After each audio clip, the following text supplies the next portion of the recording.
بسم اللہ الرحمن الرحیم۔ السلام علیکم، میرا نام ہے ذیشان عثمانی۔ آپ لوگوں سے آج ایک بڑا انٹرسٹنگ کنسیپٹ شیئر کرتا ہوں، اور اگر آپ یہ کو سمجھ میں آ گیا تو زندگی کے اندر دین و دنیا میں انشاءاللہ آپ کو بہت زیادہ فائدہ پہنچائے گا۔ تو اس بات کو غور سے سنیے۔ بندوں کی الگ الگ پرسنالٹی ہوتی ہے۔ کسی کی پرسنالٹی، جنرلی ہم بندوں کی پرسنالٹی میں ضد ہوتی ہے، انا ہوتی ہے، ایروگینس ہوتا ہے، تکبر ہوتا ہے، غرور ہوتا ہے، اپنی من مانی کرنے کی خواہش ہوتی ہے۔ اسلام شریعت آپ کو سرنڈر کرنا سکھاتی ہے کہ یار سرنڈر کر دو، اللہ کے لیے چھوڑ دو، کوئی مسئلہ نہیں ہے۔ آپ کے بندے سے لڑائی ہو جائے، اللہ کے لیے معاف کر دو، آپ کا حق ہے، اللہ کے لیے چھوڑ دو۔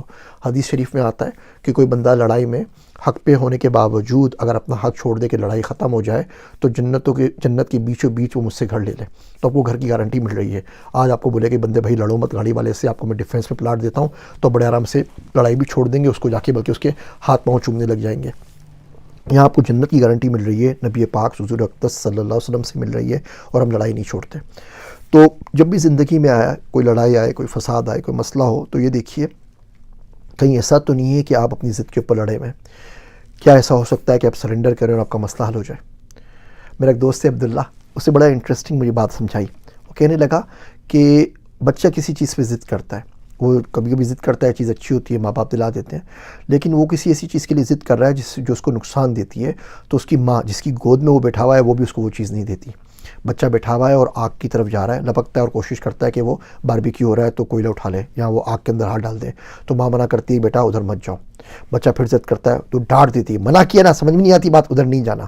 پھر بھی وہ جاتا ہے تو اس کو اٹھا کے ایک دو چماٹ لگا دے گی، اس کو تماشا مارے گی کہ تم کر کیا رہے ہو، تھپڑ چاہیے تمہیں، چپل ماروں، کیا کرو، منع کر دیا، سمجھا دیا، نہیں بازر ہے، مرو ادھر جا کے، اور جا کے اس کو کمرے میں بند کر دے گی۔ اب سگی ماں ہے جو اس کو گود میں بٹھایا ہوا تھا، چوم رہی تھی، پیار کر رہی تھی، اس نے اس کو مار دیا، اس نے اس کو کمرے میں بند کر دیا۔ وہ مسلسل ضد کر رہا تھا اور ماں نے بولا کہ نہیں یہ چیز تمہارے لیے اچھی نہیں ہے، یہ نہ کرو۔ تو میرا دوست عبداللہ کہتا ہے بہت مرتبہ زندگی کے اندر ہم دعاؤں میں بھی ایسی ضد لگا دیتے ہیں، اللہ سے یہ چاہیے، اللہ سے یہ چاہیے، اللہ میاں بس دے دے، اللہ میاں دے دے، اللہ بندہ فلاں پسند آ گیا ہے، اللہ یہ ہو گیا ہے، فلاں نوکری چاہیے، فلاں چھوکری چاہیے، فلاں یہ چاہیے، فلاں وہ چاہیے۔ وہ ضد کرتا رہتا ہے، اور قدرت کو بھی ضد ہو جاتی ہے کہ وہ چیز اس کو نہیں دینی۔ وہ اس کو سمجھاتی ہے، اس کو ڈانٹتی ہے، اس کا کوئی ایکسیڈنٹ ہو جاتا ہے، آپ کو بھی ون ویلنگ کرنی ہے، ماں باپ سے بڑے